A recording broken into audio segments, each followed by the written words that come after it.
Welcome to నమస్తే Telangana. Salon లేదా parlour కి వెళితే మెంటల్ గా ఫిజికల్ గా చాలా రిలాక్స్డ్ గా ఉంటుంది. హెయిర్ వాష్, హెడ్ మసాజ్ చేయించుకుంటే తలపై బరువు తీసేసి పక్కన పెట్టేసినంత హాయి కలుగుతుంది. అయితే ఇందులోనూ రిస్క్ ఉంది. దీనినే సెలూన్ స్ట్రోక్ అని అంటారు. సెలూన్ స్ట్రోక్ అనేది అరుదైన ఆరోగ్య సమస్య. మసాజ్ చేసినప్పుడు, హెయిర్ వాష్ చేసినప్పుడు మనకు తెలియకుండానే మెదడులోకి రక్త సరఫరా తగ్గి స్ట్రోక్ వచ్చే అవకాశం ఉంటుంది. కొన్నిసార్లు మెదడు దెబ్బతినే అవకాశము ఉంటుంది. ఈ సమస్యనే సెలూన్ స్ట్రోక్ లేదా బ్యూటీ పార్లర్ సిండ్రోమ్ అని పిలుస్తూ ఉంటారు.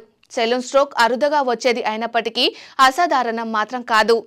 డాక్టర్ మైకిల్ వెయిన్ట్రబ్ అనే శాస్త్రవేత్త మొదటిసారిగా బ్యూటీ పార్లర్ సిండ్రోమ్ అనే సమస్యను గుర్తించారు. 5 మహిళలు సెలూన్లో షాంపూ, హెయిర్ వాష్ చేయించుకున్న తర్వాత వారిలో తల తిరగడం, తిమ్మిరి వంటి నాడి సంబంధ సమస్యల బారిన పడ్డారు. వీరి ఆరోగ్య స్థితిని పరిశీలించిన తర్వాత డాక్టర్ మైకిల్ 1993లో ఈ బ్యూటీ పార్లర్ సిండ్రోమ్ గురించి అమెరికన్ మెడికల్ అసోసియేషన్ జర్నల్లో ప్రస్తావించారు.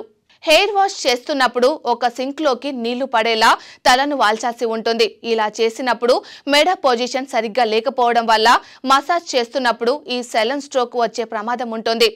ముఖ్యంగా డయాబెటీస్, బీపీ ఉన్నవారు, ఎక్కువగా సిగరెట్లు తాగేవారు, ఇంతకు ముందు బ్రెయిన్ స్ట్రోక్, గుండె జబ్బులు వచ్చిన వారికి ఈ సెలూన్ స్ట్రోక్ ముప్పు ఉంటుంది. కాబట్టి హెడ్ వాష్ చేయించుకునేటప్పుడు మెడను హఠాత్తుగా తిప్పడం వంటివి చేయవద్దు. చన్నీళ్లతో కాకుండా గోరువెచ్చటి నీటితో హెడ్ వాష్ చేయించుకోవాలి. మసాజ్ ఎక్కువ బలంగా చేయించుకోవద్దు.